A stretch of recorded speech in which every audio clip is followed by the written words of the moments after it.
Hello, I'm Paula Renova, and today we're going to talk about how you can have a happy life. 3 steps to lead a happy life. And notice I'm not saying a better life, I'm saying a happy life. Not a happier life, a happy life. Because you don't want to be in a comfort zone of so in your life, right? You want something truly happy. But before we dive into this, comment your experience below this video after you watch it. Make sure you like this video and that you subscribe to our channel if you haven't already. Hit the notification button, that little bell, so that you can know exactly when we have new content for you. And share this with people that you know will benefit from this knowledge, that kind of need a little boost to start creating shifts in their lives. I'm sure there are people you know who are going to like to listen to this.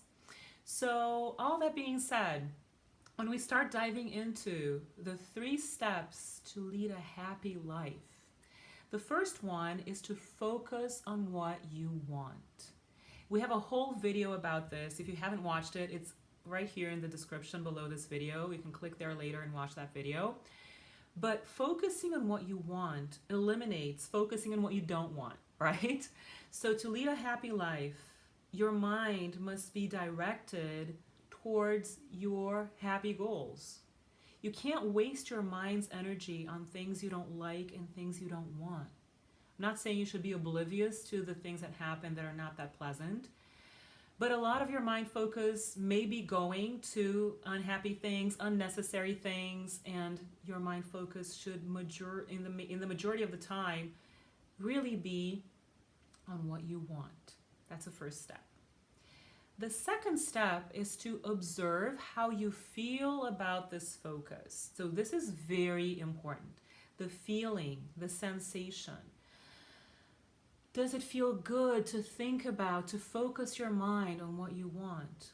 This is major. This is really about knowing yourself, because sometimes our minds focus on things we think we want, but if our bodies do not react in a pleasant way, if you don't feel relief and well-being about it, maybe it's a goal that's coming from your ego or your wounded inner child.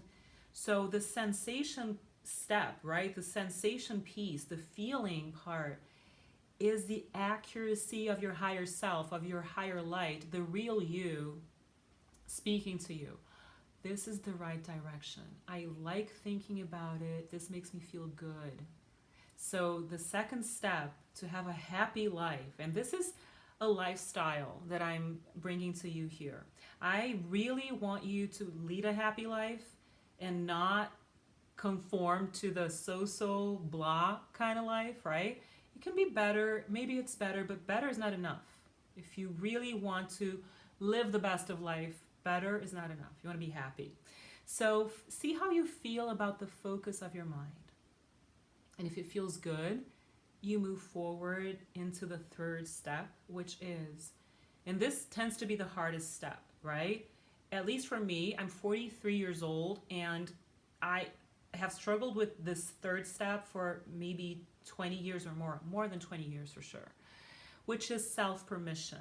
And I've gotten a lot of feedback from people as well. I do talk about self-permission in another video, which is also below this one in the description. You can click there if you haven't seen it yet. 4 things you can do to see that you're in the best path. 4 inner strengths that you have to know that you're on the best path. One of them is self-permission.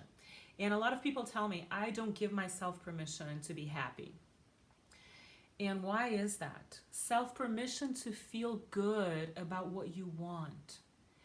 Most of the time is because the moment we think about feeling good about something, we tend to feel guilty about it. Usually because people in our families are not happy, so how dare I be happy if my mom, my dad, my husband, my child, my wife, whoever is not a happy person, my sibling, whoever, right? Or how dare I be happy if the world is full of problems and misery and hunger and violence and catastrophes? So guilt tends to follow self-permission to feeling happy. So then you don't give yourself permission because guilt just halts your process. So I struggled a lot with guilt. I come from a country, I'm from Brazil, so there's a lot of contrast, social differences, economic problems. And it was really hard for me to feel happy in a very complicated scenario, right? How dare I be happy if there's so much poverty in the world and things like that? But listen to this. This may be a game changer for you.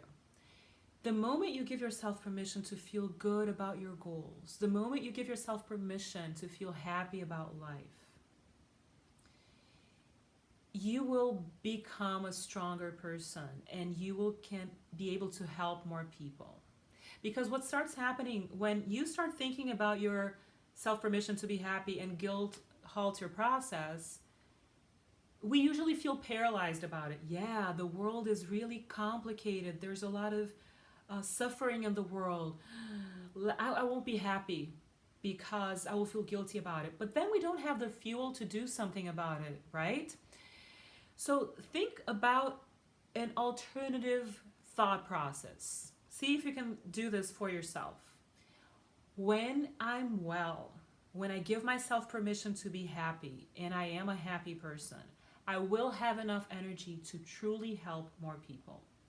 Sometimes we help others and feel depleted. If your helping others process depletes you, you need more self-permission to be happy, because you're taking from yourself to give to someone else. And that is not a happy life, right? At least not as happy as it could be. So think about this thought, this affirmation. When I am a happy person, when I give myself permission to go in the direction of my happiness, I will have so much energy, so much fuel that I'll be able to help people in a practical way. I'll be able to do something for more people. If you're already helping people, you'll be able to help more people. You'll impact a larger group of people. So being happy is so crucial for yourself, because the two reasons why we were born, I keep saying this, I repeat this all the time, the two reasons why you were born are to expand your consciousness and to be a happy person. If you're not a happy person, something needs to be adjusted, right? It's not happy or so-so. I'm going to repeat this all the time too. Be a happy person, and you will have overflowing energy to truly help people or more people. Then the guilt piece is going to be out of the picture. So think about this. Let me know your thoughts. What do you think about these 3 steps? Focus on what you want. Observe how you feel about it, and if it feels good, keep going in that direction, and give yourself permission to pursue your happiness without any guilt, knowing that the result of your happiness is overflowing energy, overflowing fuel to help more people in the world, to do something about the world. And happy people make a happier world, right? It's beautiful. And I want you on this road. I want you on this journey with me. So think about one thing that you want that will make you a happy person, and comment. Let us know. And tell us about your process. What is it that will make you feel happy? Do you focus on it enough? Do you feel good about it when you think about it? Do you give yourself permission to pursue that? So your comments and your questions are going to be great for us to create something together, and you can help strangers too. Your story can be someone else's story. It's going to be wonderful for you to know other people who may have very similar thought processes, very similar journeys. So then you can feel a beautiful community growing and really happening in your life. So don't forget to comment below this video, to share this video with people you know will benefit from it, to subscribe to our channel, and to hit the notification button. And there are more steps to this journey. I can't wait to see you again here on YouTube with more content for you. We're just getting started. So stay tuned for next week. We'll be here again with more videos for you. Thank you so much for your presences, and I will see you soon.